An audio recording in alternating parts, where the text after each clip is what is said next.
Hey everybody, welcome back to an all-new episode of 10 to Life with me, Annie Elise. I am ready to talk true crime with you today. Are you ready? I'm ready. Are you ready? I'm ready. You might want to grab your box of tissues. If you are cleaning your bathroom, you may want to get an extra Clorox squirty thing to like shoot in there so you can scrub the shit out of your tub. And if you're driving, focus on the road, maybe put this on pause, I don't know, because today's case is especially upsetting because it involves the death of a young teenage girl named Lexi. Her family said that she had the ability to change the world. They compared her to a literal shining star. But, as unfortunately as we hear so often, when Lexi started hanging out with some questionable people, her life suddenly took a very dark turn. And she suddenly disappeared, and people questioned, did she run away? Did something happen? For weeks, police received no answers. But then, a very helpful tip would uncover a truly gruesome story. This one is very tough, so like I said, no matter what you're doing, you're probably going to be working out some aggression. But we're in it together, guys. So let's jump right in.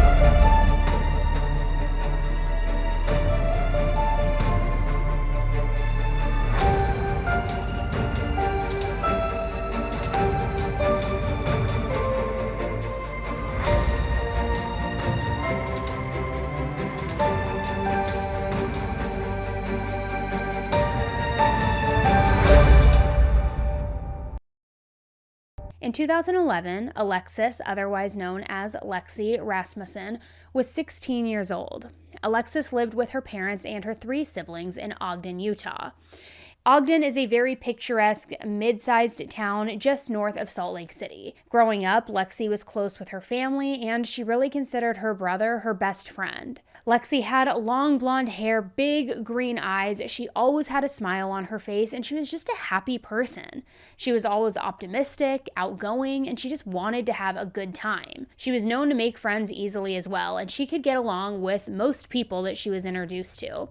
She was also kind of considered your scene kid. I don't know if I'm dating myself with that language, but it's somebody who has a very particular sense of style. Somebody maybe with colorful hair or dark hair, side-swept bangs, piercings, dark eye makeup, bright clothing or dark clothing, lots of bracelets, that kind of thing. You also might hear them described as an emo kid, a sinister. I was definitely an emo kid growing up. I had my septum pierced. I had the jet black hair. I was mad at the world. I mean, you get it. But Lexi, she embraced all of this. She was always styling her hair in different ways, coloring it different colors. She had big gauges in her ears, which those are like the holes when you see them. She had her lip pierced twice, and she was always taking pictures of herself and her friends to post on her MySpace page and Facebook page. And if you don't know what MySpace is, honestly, just bury me in the ground at this point because that will make me feel like a dinosaur. It was the precursor to Facebook, and it's where you took the pictures like this from this angle, like honestly, that's what it was. It was super cringe. We also had to HTML code, I think that's what you call it, all of the things on the page to build it yourself. How we all knew how to code internet things back then, I don't know, but we figured out how to do it where you'd have a custom song playing, all the colors. Okay, this isn't a video about MySpace, but it's just bringing back all the nostalgia things for me. And so overall, Lexi was a very free-spirited person, and she was also very confident, guys. She was never afraid to let her true self just shine through. She was known to burst out singing, she loved to create, and she was really interested in any kind of art that there was. She was always making something. But at the same time, Lexi was still a teenager, and she was figuring life out. Like most teenagers, she wasn't too sure where she was going to fit in the world, and that led her down a very difficult path. Lexi's family said that she was the type of person who always learned lessons the hard way. As a teenager, she ended up becoming friends with people who weren't the best influences. They'd get in trouble at school, they would experiment with drugs, with alcohol, and Lexi even ran away a few times. Well, she would say that she was going to run away, but then she would just spend multiple nights over at a friend's house and eventually come home. But to a point, experimenting with substances and getting into some trouble is just typical teenage behavior. I'm sure many of us did stuff like that when we were that age. I know I certainly did. It almost was kind of to be expected. But with Lexi, things got pretty intense. Lexi had a friend named Brenna who lived across the street from a family called the Millerbergs. And Eric and Dea Millerberg were notorious in this neighborhood. They were notorious, in fact, for selling drugs. I mean, they had a constant stream of people going in and out of their house, and it wasn't even like they were being secretive about it. I mean, the couple was a little scary too. Eric had tattoos all over his body. He was pretty big. Both Dea and Eric looked strung out most of the time. Their house was a complete mess. The lawn was never mowed, and people saw the couple screaming at each other constantly. One neighbor even remembers Eric threatening to hit Dea with a metal pipe. They would drive recklessly up and down the road. They were always screaming, always fighting, and clearly they had a lot of domestic issues. The neighbors called the cops on them a few times, but it never caused anything to change. So the neighbors decided they didn't want to get involved in this whole mess. They just wanted to kind of let this couple be, for the most part, that is. But unfortunately, the biggest customer base for the Millerbergs were teenagers. Erica and Dea were both in their late 30s, but they were constantly seen with teenagers at their house. They would throw these parties, and everybody there would be a teenager, except them, which I just gotta say, whether you're in the drug business or whatever business, that is beyond creepy. How weird is it that somebody in their 30s is just hanging out with all these teenagers, throwing parties, pushing product to these kids? You're gross. You're gross, gross, gross. You are a predator in every sense of the word. Not sexual, but you get what I mean. We have no business hanging out with a teenager. No. Okay. And so basically, Brenna told Lexi about Eric and Dea, saying, hey, you're never going to guess who my neighbors are. They sell drugs. They have all these parties. And Lexi ended up becoming one of their biggest customers in all of this. First, Lexi started buying weed, started buying alcohol from them just from time to time. But then she started spending more and more time with this couple at their house. And neighbors saw Lexi at their house all the time. By the spring of 2011, Lexi and Dea were very close, almost like they were becoming best friends. They would smoke weed together, they would drink, and Lexi would also sometimes help Dea take care of her kids, which you actually heard that right. Eric and Dea actually had 2 daughters, a 9-month-old and a 6-year-old. So they had 2 small children in this house where people were buying drugs, going in and out. They were even throwing these massive parties on the weekend with the kids inside the house. I mean, talk about an unsafe environment, right? Now, eventually, Dea asked Lexi if she was interested in babysitting so that she and Eric could go out. They could go do their thing, private time, rage, whatever they wanted to do. And Lexi was always interested in making a little bit of money, so she said yes. And she ended up babysitting for them a few times. In September 2011, Dea asked Lexi if she could babysit one evening so that she and Eric could go out and get decorations for their daughter's upcoming birthday. Lexi agreed, and on Saturday, September 10th, she made her way over to the Millerbergs' house. Now, throughout the night, Lexi was texting with her mom, Dawn, and everything seemed normal. At one point, Lexi told her mom that Eric and Dea came home, they dropped some things off, but then they wanted to continue their date night, so they left again, or they were going to be leaving again soon. Around 11:30 p.m., Lexi told her mom that Eric and Dea had left again, and that they weren't going to be home now for a while. So Dawn just told her, spend the night at the house. I mean, it would be really late by the time that Eric and Dea get back, so Lexi, you should just sleep there, come home in the morning. Which, I understand that she was babysitting late, and I remember when I was younger, when I had little babysitting gigs, sometimes I would sleep there or sleep on the couch until they got home.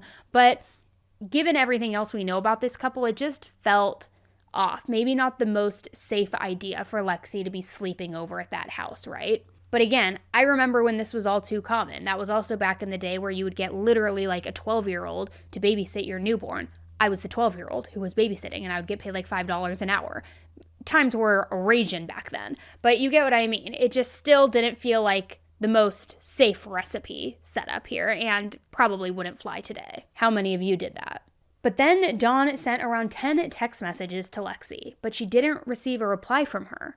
So she figured maybe Lexi had just fallen asleep. So then she sent her one more text message telling her to make sure that she got paid and to come home right in the morning. But the next morning, Lexi didn't come home.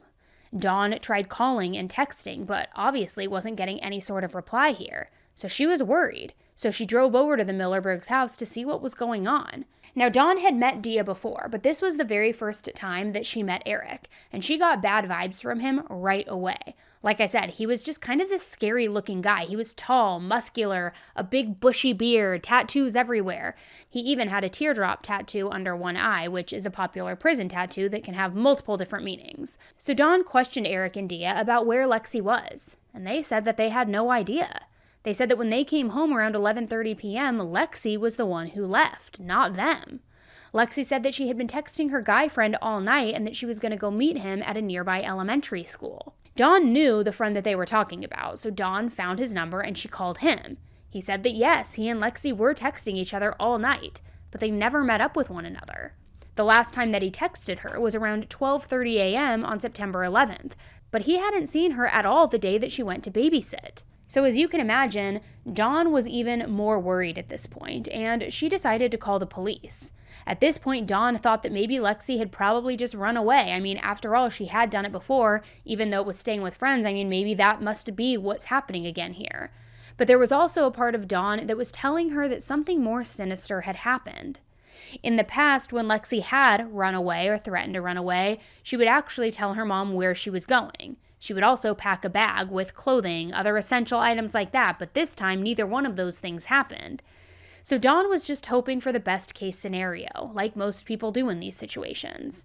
But when she called the police, they treated Lexi's disappearance like a teen runaway case. The police first started their search by questioning the Millerbergs. They told the police a story similar to the one that they had just told Dawn. Lexi had left to go meet with a friend, except this time they said that she left around 10 p.m. and that they had no idea where she went.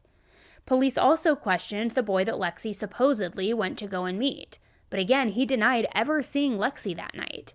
In fact, Lexi's friends weren't very helpful to the authorities altogether. They were all scared to talk to the police, and like I said earlier, Lexi did hang out with a bit of a rougher crowd, you could say. They were involved in a lot of illegal activities, so naturally they thought that they would get in trouble if they were forthcoming and talking to the police and being so open. But Lexi's friends did want to help out in other ways. So the community rallied together to try to find her. Press conferences were held, Lexi was on the news, candlelight vigils were held in her honor, and flyers for her were everywhere. They had been posted all around town. But weeks passed, and they weren't any closer to finding Lexi. Many people had called the police and reported sightings of Lexi, but the reports never led to anything. Lexi was nowhere to be found, and people started to suspect that maybe something more sinister had happened to her. Now, Dawn, in particular, had this gut feeling that Lexi wasn't actually alive anymore. And that feeling just intensified when she ran into Dea Millerberg at the grocery store. This was weeks after Lexi's disappearance also. Dea was just talking to Dawn like nothing had happened, like they were just two old friends catching up. She never even asked Dawn about Lexi. And that made Dawn's fears and her suspicions of the Millerbergs grow tremendously. And she wasn't the only one. Police also thought that something was definitely off with the Millerbergs. They had questioned them several times, and something just seemed weird. Eric, in particular, got very defensive during police interviews. He kept telling the police that he wasn't Lexi's father, so why should he know where she was? And Eric also said that a 16-year-old can do whatever they want, so if Lexi wanted to run away, let her run away.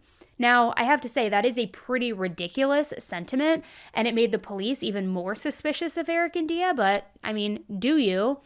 Plus, Lexi's friend Brenna decided to also come forward and start giving the police more information about Lexi's relationship with this couple, with the Millerbergs. Brenna said that Lexi got more than just weed and alcohol from Eric and Dea.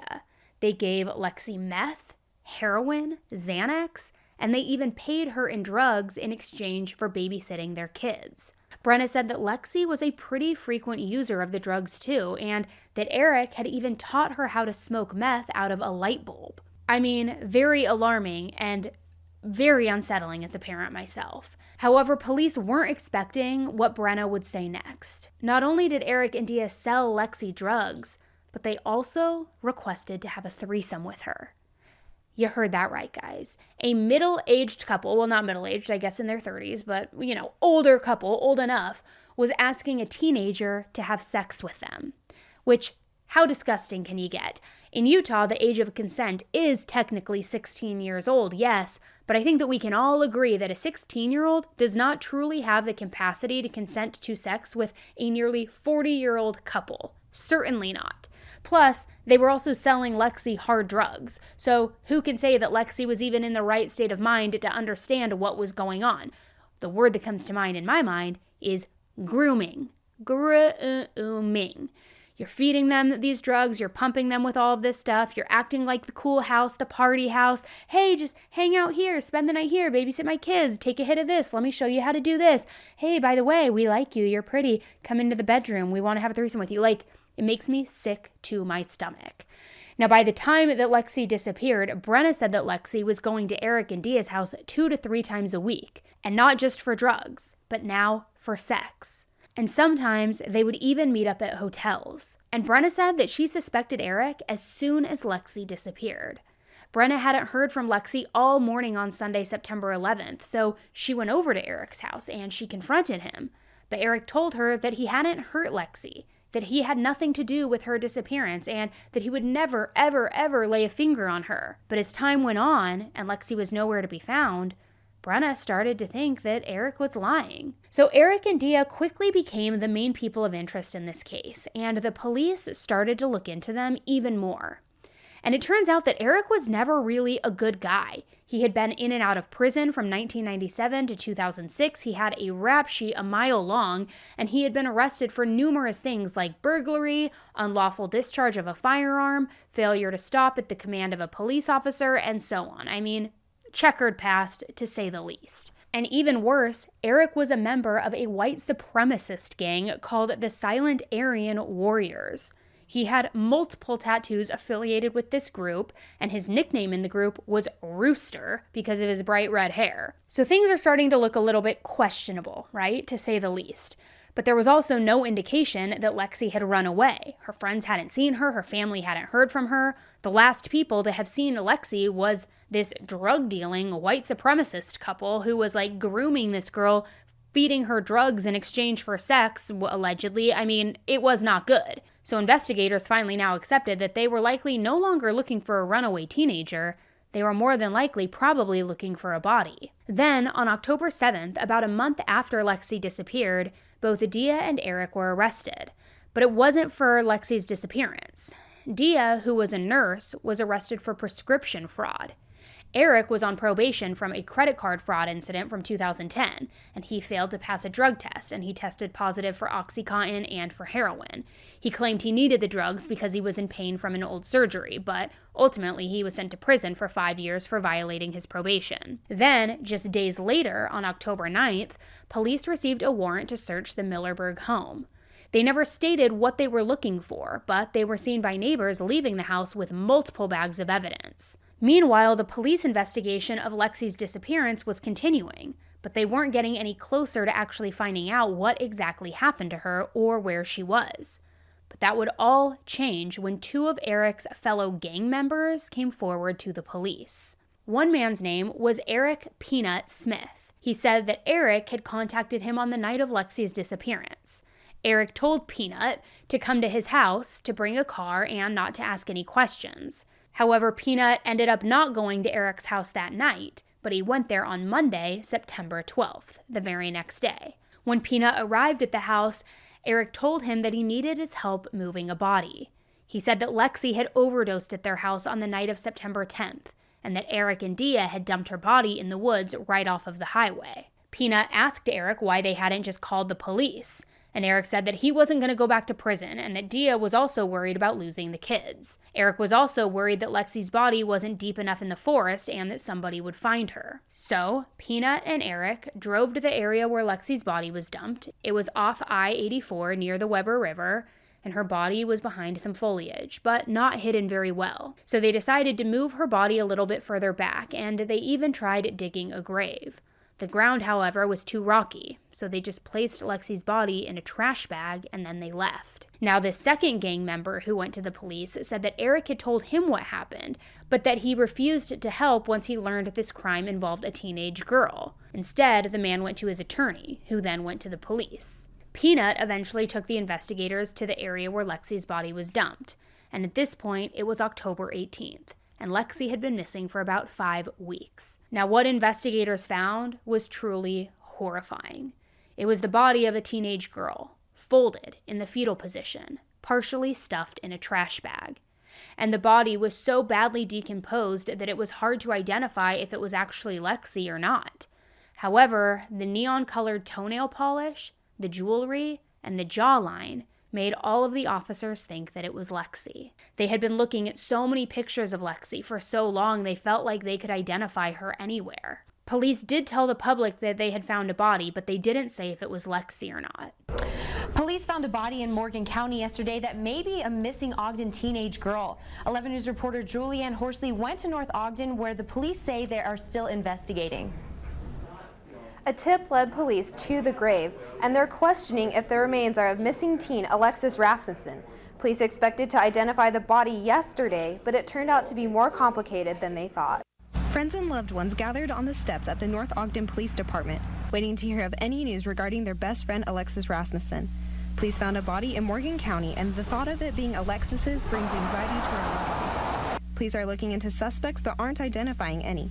At first, they questioned Eric and Dea Millerberg, who police recently arrested for unrelated drug charges.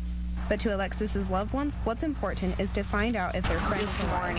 I love her more than anything, and it just broke my heart to find out that it's really big possibilities that it could be her. We want to know. It's really hard to sit here and wait and not be able to know where your friend is. While friends of Alexis waited to hear the latest from police, they shared their favorite memories they had of their missing friend. Hanging out at the skate park all the time. That's where we all hung out, just hanging out. We went up to Pineview Dam once, and it was so fun. Like, we went on the swing. They had the tire swing, and it was really fun, and we just spent all day there. Police are not commenting while they wait for the medical examiner to identify the body. They say they will notify the public when they have more details on the investigation. The medical examiner hasn't identified the body yet, so police won't release any information today. They say they don't know how long it will take for the coroner to finish up. Janae? Meanwhile, the body was sent right away to confirm the identity, and the fingerprints and the dental records were used to identify it. And 4 days later, on October 22nd, the police confirmed that they had found Lexi. They officially announced that Dea and Eric were the #1 suspects in this case, in her death. Lexi's body was also sent to the medical examiner to receive a full autopsy. Now, there was no outward trauma to her body, and investigators didn't think that she died of natural causes, but they were now treating this case like it was a homicide. While they didn't think that Eric and Dea meant to kill Alexis, if they had been giving her drugs, it could be considered negligent homicide. Meanwhile, other inmates who were in prison with Eric at the time also came forward to the police, because supposedly, Eric was openly talking about killing Lexi. One inmate recalled a time where Eric said, quote, "I hope it hurries up and snows before hunting season." So, in other words, he wanted Lexi's body to be covered in snow so that hunters would be less likely to find her. He also referred to himself as Watcher of the Flock. See, Eric felt that it was his duty to introduce teens to drugs. He said that teenagers were going to do drugs anyway, so they might as well do it with somebody who could help them, which I don't know how this makes any sense. It is absolutely insane to me. It's like, no, you probably don't teach a 16-year-old how to use a light bulb to smoke drugs. Probably not. If they're going to figure it out on their own, let them figure it out on their own. So the investigators searched the Millerberg home multiple times, and they found a spot in the house where there had been some carpet that had been deliberately removed. And they also found blood stains that were covering the subfloor where that carpet was missing. Investigators also took 2 different cars from the home. They were hoping to find evidence to prove that Eric and Dea had driven Lexi's body to the area where she was dumped. And while they were waiting for those results, eventually the results of Lexi's autopsy came back. They showed that Lexi had 7 times the lethal dose of methamphetamine in her system, along with other drugs like heroin. The medical examiner said that Lexi had to have taken these drugs on the night of Saturday, September 10th, and that Lexi likely died hours later on September 11th. And I think we can safely assume that we know where Lexi got these drugs from, right? Eric and Dea. But what happened that led Lexi to having so many different drugs in her system and those amounts of drugs? Well, police were wondering the exact same thing. But Eric wasn't talking at all. He was acting like he was totally surprised that they had found Lexi dead. He said he genuinely thought that she ran away, that she was alive this whole time. He had no idea how she died. But Dea, on the other hand, She ended up telling investigators everything. Dea said that she had picked up Lexi on September 10th. Originally, they really planned on having Lexi babysit while they went out to go buy things for their daughter's birthday, but they ended up skipping that altogether, and they just hung out with Lexi instead. One of Lexi's friends came over for a little while too because they wanted to buy $100 worth of pills and weed from Dea. So Dea said that they had been hanging out with Lexi a lot since they had met in the spring of 2011. At first, Lexi bought some weed from them, but then in the summer, Dea said that Lexi requested harder drugs. She wanted this couple to teach her how to take meth and how to take heroin. Dea also claimed that in August, Lexi asked if she could have sex with Dea and Eric. Dea said that they agreed and that a sexual relationship between the three of them started. But I think that we all know that this is two grown adults taking advantage of a highly vulnerable teenager, and it wasn't a relationship at all. It was an assault. So anyway, on the night of September 10th, the kids were put to bed, and then Eric asked Dea and Lexi if they wanted to get high. They said yes, so Eric prepared 3 syringes of H. Dea injected herself in the bathroom, while Eric injected himself and then Lexi. Then apparently, while high, Dea and Lexi drove 30 minutes to a local 24-hour Walgreens. They're seen on the security footage at 10:20 p.m. walking into the store and filling a prescription for painkillers. Then they left the store, they drove around for a little bit, purchased more drugs somewhere else, and then they headed back to the house. They got back around midnight, and Eric said that he had meth and had prepared 3 more syringes. Dea injected herself, and she said that she watched as Eric injected Lexi in the neck and then injected himself. And it isn't too common, though, for people to inject themselves with meth in the neck. It's usually done when the veins in the arm are ruined and as like a last-ditch effort, and it's a particularly dangerous method as well. The drug hits you faster, it's more likely to be lethal, it's just not good, not a good idea. Not that any of it's a good idea, but you know what I mean. Now, Dea wasn't sure why Eric injected Lexi in the neck, but apparently she seemed fine. And Lexi apparently said that it was the highest that she had ever been. And then she asked the couple to have sex with her. She said they tried for a while, but eventually stopped because they were all too high. Eric then prepared 3 more syringes and injected Lexi again. Because why not, right? I mean, apparently you haven't had enough yet. But soon after that shot, Lexi started saying that she was cold. She was shaking, disoriented, and she was panicking because it was obviously way too much and she was having a very bad reaction. So Dea then led Lexi to the bathroom and she prepared her a warm bath. Lexi sat in the bath for about 45 minutes, but when Dea checked on her, she was still cold. So she took Lexi out of the bath, she wrapped her in a blanket, and she had her lie down on their bed. Meanwhile, Dea and Eric went outside to go smoke a cigarette. And when they came back in, 30 minutes later, Lexi was still in the bed, but she wasn't responsive. She wasn't breathing, and there was also mucus coming out the right side of her mouth. Now, since Dea was a licensed nurse, she says she tried to revive Lexi with CPR, but that it didn't work.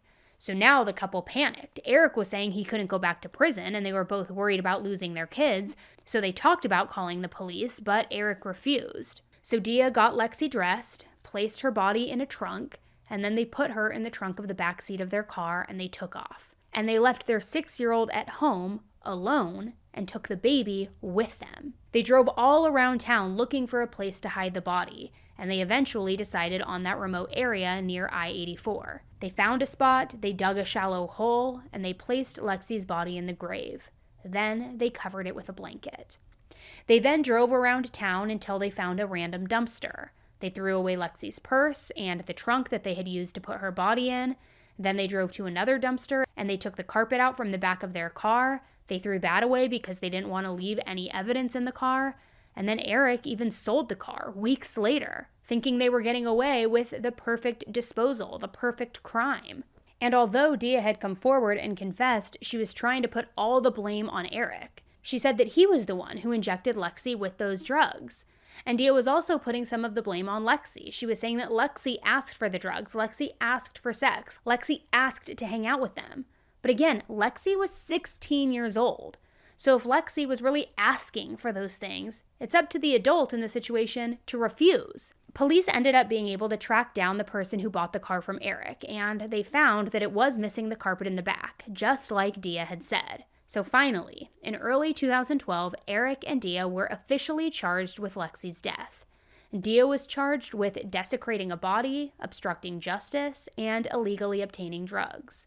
Eric was charged with what's called child physical assault homicide. He was also charged with obstruction of justice, unlawful sexual activity with a minor, and abuse and desecration of a human body. Dea, who agreed to testify against Eric in the trial, ended up receiving a plea deal. She posted bail and she went to go be with family in Wyoming while she awaited trial. And during all of this, she was trying to regain custody of her kids and had filed for a divorce from Eric. But when Eric found out that Dea was going to testify against him, he completely flipped out. He contacted members of his gang and he asked them to kill Dea, but they all refused. Eric also changed the Dea tattoo on his neck that he had to say death instead. The trial was set to start in 2014, but in July of 2013, Eric ended up being attacked in prison by his cellmate. He was stabbed over 25 times. Most of the wounds were superficial, and he was taken to receive treatment. Then he was back in his cell just 24 hours later. But it was interesting because a sharp piece of metal had been found in the cell, and Eric's cellmate ended up being charged with attempted murder. Now, Eric was likely attacked because he had killed a kid, and it isn't uncommon for people who harm children to be attacked in jail. So his trial was still moving forward, and Eric's trial began in early 2014. His appearance had drastically changed by the time of his trial. He had shaved his beard, he had styled his hair, he was wearing a suit that covered up all of his tattoos, and he pleaded not guilty. And of course, his defense team was trying to argue that Dea was the one who injected Lexi and was the one who ultimately caused her death. Eric didn't testify during his trial, but Dea did. And she told the exact same story that she told the investigators. Lexi's friend Brenna also testified during the trial, and she told the history of how Lexi met Dea and Eric. She said that they did drugs with the couple multiple times. Eric and Dea paid Lexi in drugs for babysitting, and they went to parties at their house all the time. Prison inmates and former gang members also testified against Eric too. So a jury ended up finding him guilty on all charges, and he was sentenced to life in prison. Dea's trial was months later, and she pleaded guilty as a part of her plea deal. She said that she was absolutely disgusted by what she had done, and she was sentenced to just 5 years in prison. Your Honor, can I? You may address the audience, yes, ma'am. I just want to say that I am appalled and disgusted by what I've done. And for your family, in a way I can't fix. You're in my prayers, and I hope one day you'll be able to forgive me, and that God will bring me peace.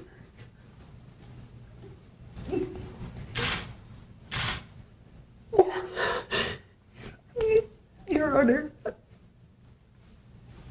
I'm not going to make excuses for what I've done. I think it would only make things worse.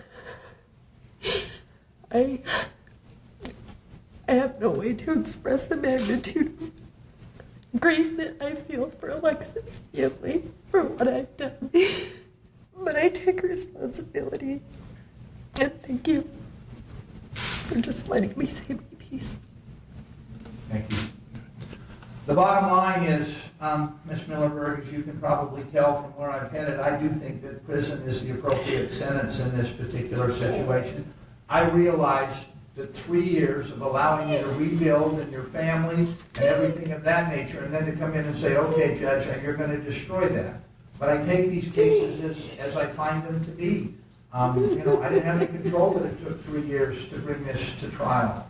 I have to balance society, the need for punishment, the need for rehabilitation, and I know defendants get tired of this, but with all due respect, Ms. Millerberg, sometimes it's not about the defendant.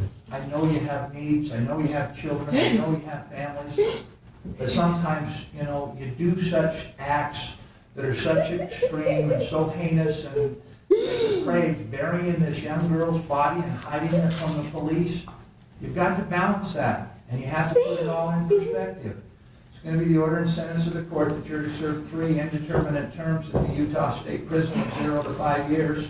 I will recommend that they run concurrent. I will recommend that you get credit for all time served, which I showed to be approximately 62 days. I do agree that there is restitution. I will recommend to the Board of Pardons that there be $12,078.75 in restitution that they should consider at any time that you are paroled. I'm going to leave it to the Board of Pardons as to whether or not it should be joint or several. I will say one other comment for the record. I would have run the drug charge 0 to 5. I would have run the other 2 charges consecutive. But I agreed up front when I took this plea that I would honor the agreement to run them concurrently, and that's what I've done today. That will be all. Thank you. The cash bail may be exonerated and returned to the people who posted it. Anything further? No, Your Honor. We'll be in recess. Dea was set to be released in 2019, but she appeared before a parole board in 2018. She claimed that she felt guilty about Lexi's death, and apparently she did meet the conditions of an early release.